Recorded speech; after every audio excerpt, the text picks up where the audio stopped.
Welcome to Houseplant Tips by the Houseplant Guy. Join me as we go through the ABCs of everything houseplants. Today we're going to be talking about fertilizing houseplants. Houseplants need nutrients to keep them growing successfully.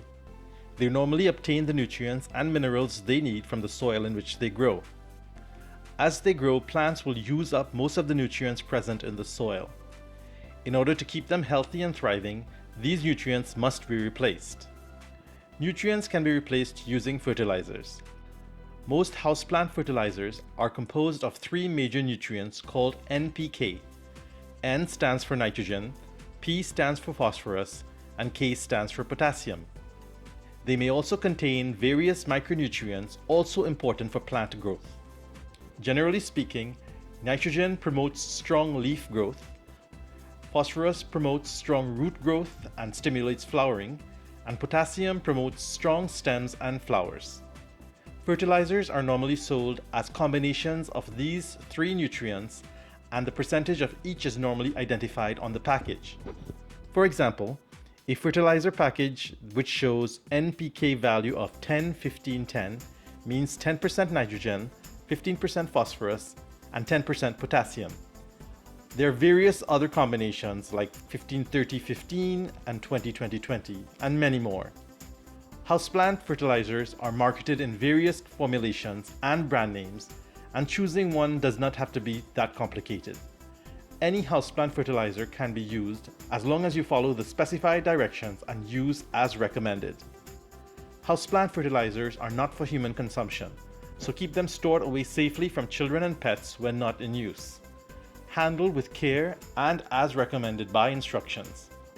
They are available in different forms, and you may select the one that you believe is most easy and convenient to use. The most common forms are indoor plant food spikes, liquid fertilizers, water-soluble fertilizers, granular slow-release fertilizers, and even foliar fertilizers. It is important that you do not overuse fertilizers, as they may have a toxic effect on your plants and damage the roots. Indoor plant food spikes are inserted into the soil, and they will gradually release nutrients to the plants and are relatively easy and safe to use. Liquid fertilizers can be added as a few drops to the water whenever you're watering your plants, and your plants can be fed every time you water them.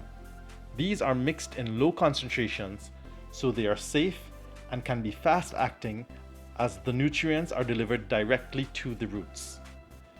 Water-soluble fertilizers must first be dissolved in water to create a weak solution and then applied to the plants. These are as effective as liquid fertilizers, but you must be careful to mix at the recommended rate to avoid damaging the roots from high concentrations. Slow-release fertilizers are very useful when growing certain plants outdoors where the climate permits. When plants are grown outdoors, they may be exposed to frequent rains and watering. Most fertilizer nutrients are leached out of the soil as water drains away from the plant. Slow-release fertilizers are beneficial for this reason, because they are not as easy to be leached out. They may remain in the soil mix for several months and continuously feed the plant. They can be incorporated into the potting mix prior to transplanting or mixed into the soil surface for a plant that is already growing and established.